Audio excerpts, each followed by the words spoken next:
Hi homemakers!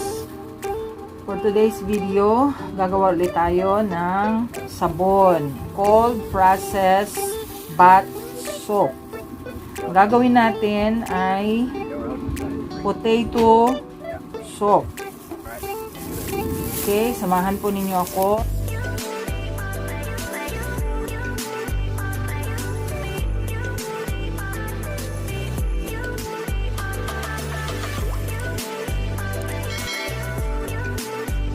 So, ito yung mga ingredients natin.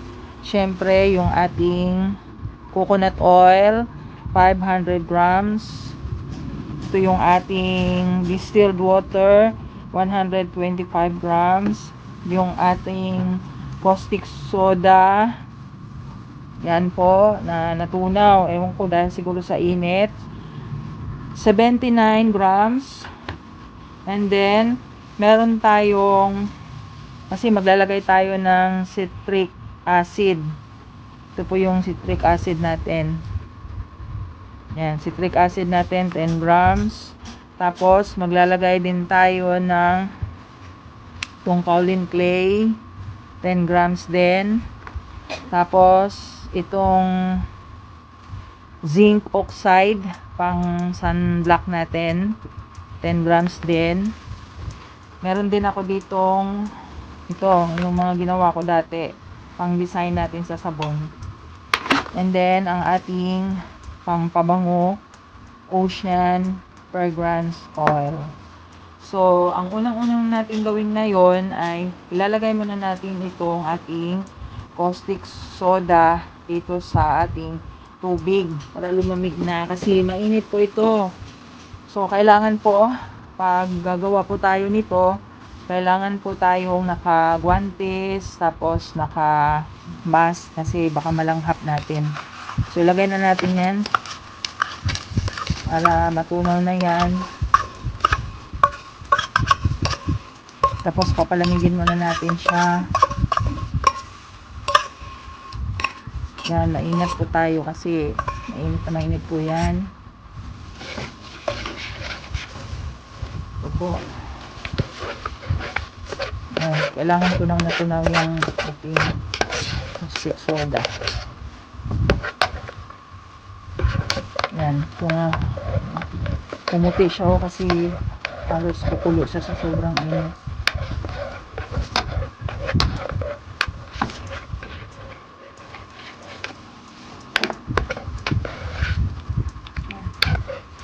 Kailangan ko nang natunaw.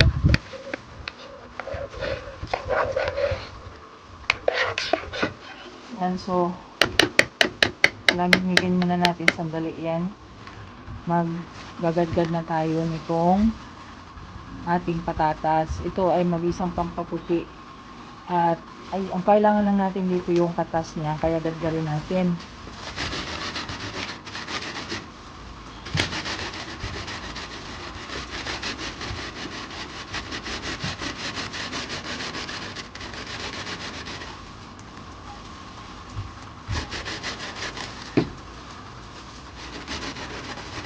Yan. So, tapos na ako. Nag-ano lang ako ng tatlong maliliit na patatas.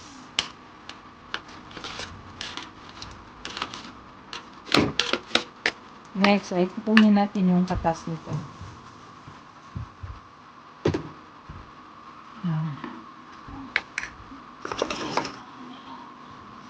Nalagay natin siya dito.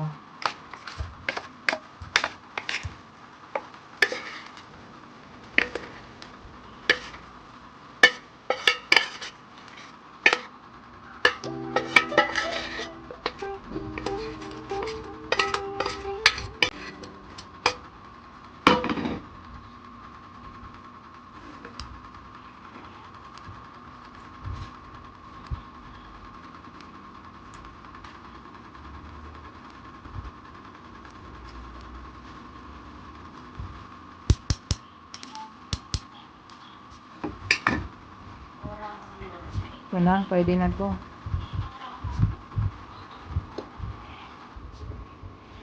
Okay, ngayon ilagay na natin dito sa ating oil itong ating liquid, itong ating potato, patatas, yung katas ng patatas, lagay na natin dito sa ating langis.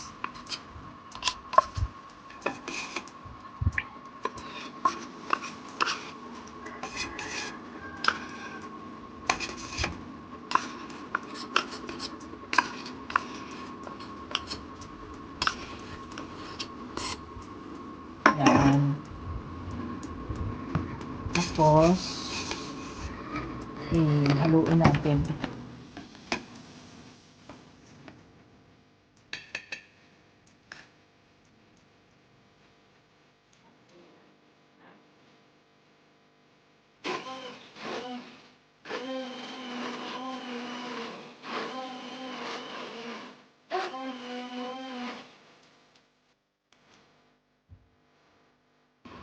Next, ilagay natin itong ating caustic soda. Ilagay na natin dito.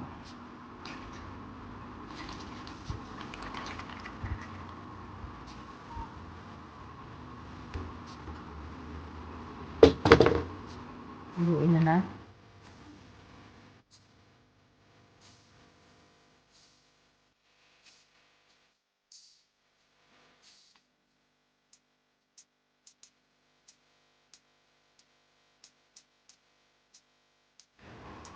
Lagay natin itong ating citric acid.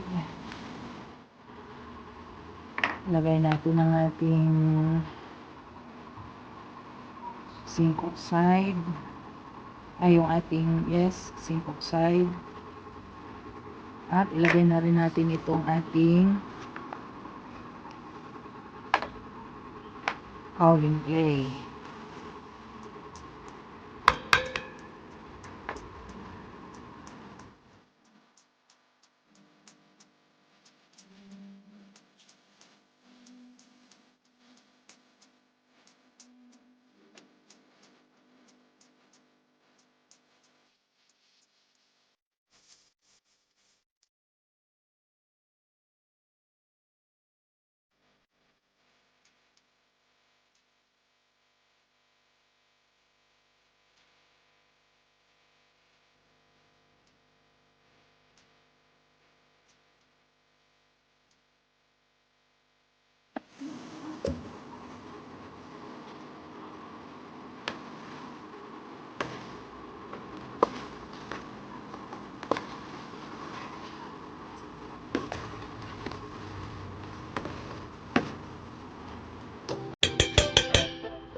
Lagyan na natin itong ating fragrance oil. Siguro mga 15 ml ito. Siguro i-ubos ka na lang ito. 15 ml, mga 5 ml lang pala ito.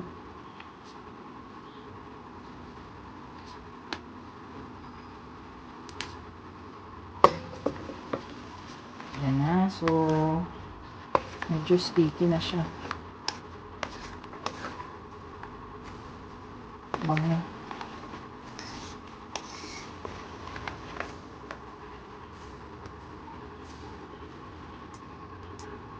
Yan natin ulit.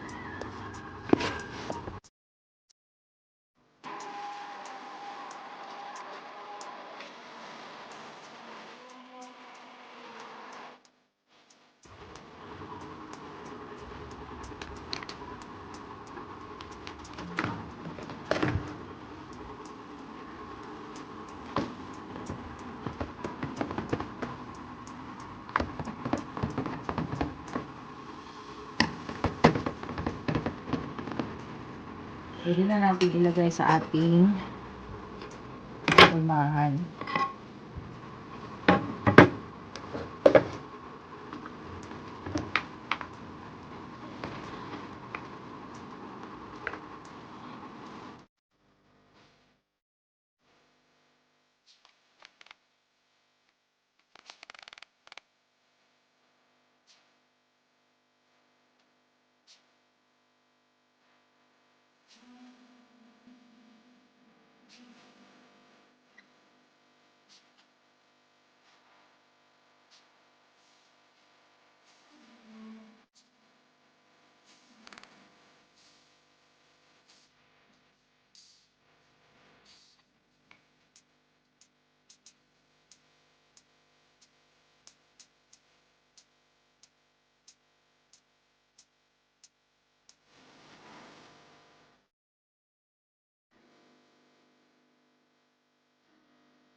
Okay, ito na.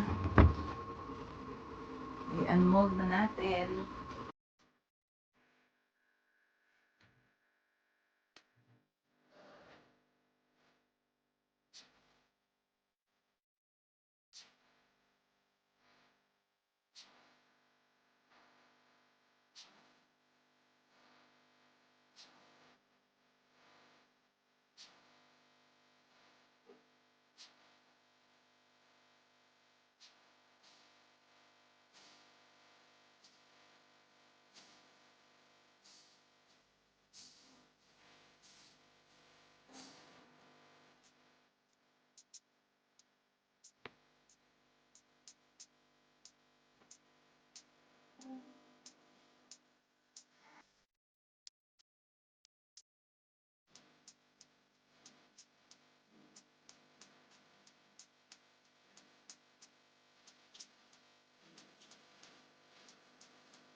Patutuyuin muna natin ito. Patitigasin natin. At i-cure natin mga 1 month. At pagkatapos ng 1 month, ibabalutin natin and then ready na for sale. Thanks po sa inyong panonood. I hope na may natutunan kayo. Bye!